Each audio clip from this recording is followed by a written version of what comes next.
ચાલો આજે આપણે છે ને પાણીમાં શું ઓગળે અને શું ન ઓગળે ને શીખવાનું છે. ચાલો બધા રેડી? ચાલો બધા આગળ આવી જાઓ અહીંયા. ચાલો જો આપણે પહેલા બધી વાટકીમાં પાણી નાખશું.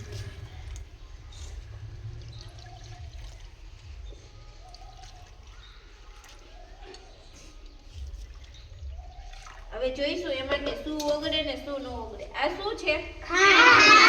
આપણે પહેલા ખાંડ નાખશું, પછી આપણે એને ચમચીથી હલાવશું.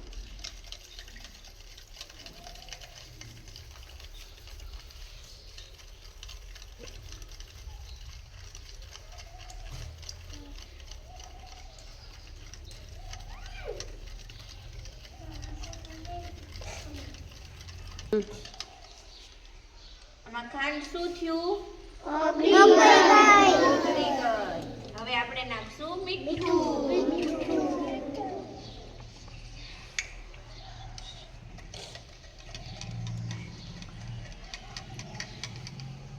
મીઠું શું થયું? ઓગળી ગયું. હવે આપણે નાખશું કાકરા. એને હલાવશું.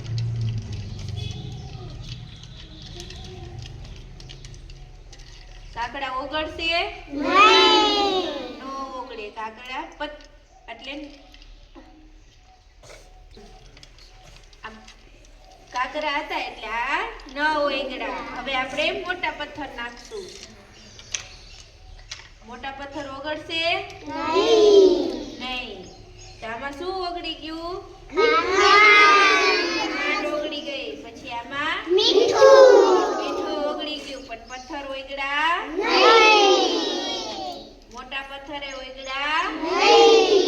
ચાલો તો સમજાઈ ગયું. આપણે પાણીમાં શું શું ઓગળ્યું? એ બંને ઓગળી ગયું. નાના પથ્થર અને મોટા પથ્થર ઓગળ્યા નહીં. પછી આપણે એની જગ્યાએ લાકડું નાખ્યું હોય તો ઓગળે? ન ઓગળે. એ પાણીમાં તરે પણ ઓગળે નહીં. ચાલો તો બધા તાલી પાડી દો.